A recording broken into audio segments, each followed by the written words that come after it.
Hi, you're looking at Senior Editor Jon Shieber with TechCrunch, and I'm sitting with Colin O'Donnell, who is the Chief Innovation Officer of Intersection.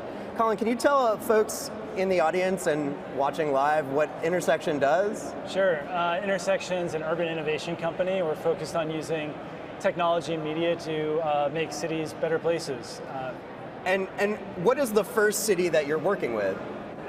We are currently working very deeply with New York City. We're rolling out a project called Link NYC, which is the largest and fastest free Wi-Fi network in any city.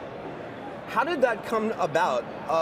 What was the process that was involved in sort of getting that set up with New York City? It was a really fun process. It did take a number of years. So we entered a design competition and prototyped a lot of different ideas. We then entered an RFP. The city put out an RFP, Mayor de Blasio.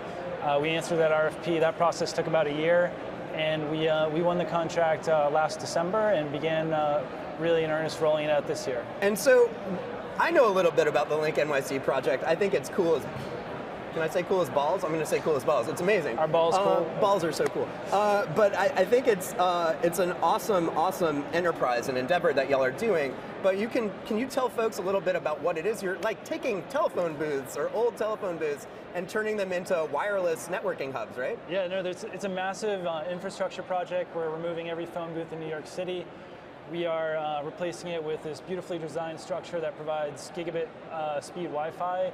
Has a tablet that makes free phone calls. You can charge your phone on it. There's going to be at least 7,500 of them all across the city. Really exciting, big infrastructure project, but it's also a deep community project. We're working with different community groups, think about how we can use these interfaces to deliver new services. So when you think about that, obviously this is a government project. What do you see as the sort of end game or the vision for how these terminals are going to work with things like traffic flow, with things like, you know, what the future of a city is going to look like? So a really cool thing is it's not a traditional government project where the government's paying for it. We're actually paying for this, and we're generating a ton of revenue for the city. So we're generating, I think, over $500 million for this city over the contract. But we have a great partnership with the city through DO-IT, the Department of IT and Telecommunications, through the Mayor's Office of Technology and Innovation, and we're thinking about ways that we can implement sensors, work with the city's data sets to publish new data that's going to be useful for researchers, for urban hackers, for whoever to work with, and then we build Link as a platform so that we can push out new applications, new tools, new ways of communicating with people. And what other cities do you see as having a potential, sort of in the US and globally, for rolling out these kind of network services and the way that people are thinking about the ways technology is going to impact the urban environment? So we're really interested in working with people where they interact in public spaces. So really dense urban cores where there's a lot of pedestrian traffic, but also think about mass transit all around the world. You can really make that a better experience, provide better services, better connectivity, and a better user experience. Well, so you talk about mass transit, and one of the things that I think has been a real tension in the tech community and government these days is this notion of transportation and transit. You've got Uber everywhere, basically, in the world. You've got Lyft, you've got other ride-sharing services. How does that impact what is a large revenue driver for cities in terms of buses, subways? Like, what does the future of transportation look like for you? Well, use of public transportation is going off the charts. I think the MTA in New York has grown from 5 million people a couple years ago to 5.5 million. It's going to 6 million daily riders. And they're not building more track. You know, they're building a Second Avenue subway line. It takes 20 years to do that. So as millennials come into cities, as cities grow, you really need to embrace all methods of transportation to have a unified system that gets people from A to B, and that means maybe moving people from train to Uber or to City Bike, and kind of getting all these things to work together. And so it's interesting to me you talk about that. One of your investors, or the main investor, is Alphabet, right? Through Sidewalk Labs, which is one of their subsidiaries.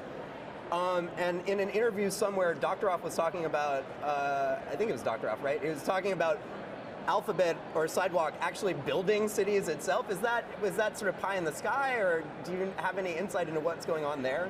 I think it was a question about whether or not it was a good idea to build a city from scratch, and there's a lot of opportunity if you start in a greenfield environment. But we all know that cities are not going away. They're massive amounts of infrastructure, trillions of dollars have been poured into cities. So, our interests are in working with cities to overlay a 21st century experience on 20th century infrastructure, which I think you can do with mobile, with beacons and sensors and all kinds of things. So with Link, it's been rolled out in a few places in the city now. How are people using it?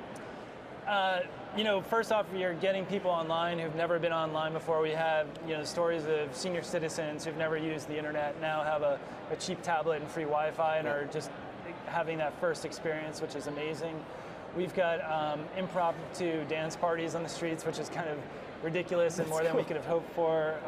We've had complaints from some people about kids hanging around and using Wi-Fi, and our perspective, it's not a Wi-Fi problem. It's or it's not a problem of having free Wi-Fi. It's a problem of not having great Wi-Fi at home for a large population. So, are you eventually going to boost the signal? I mean, can you expand that out to make the network sort of a free Wi-Fi network for a city entirely?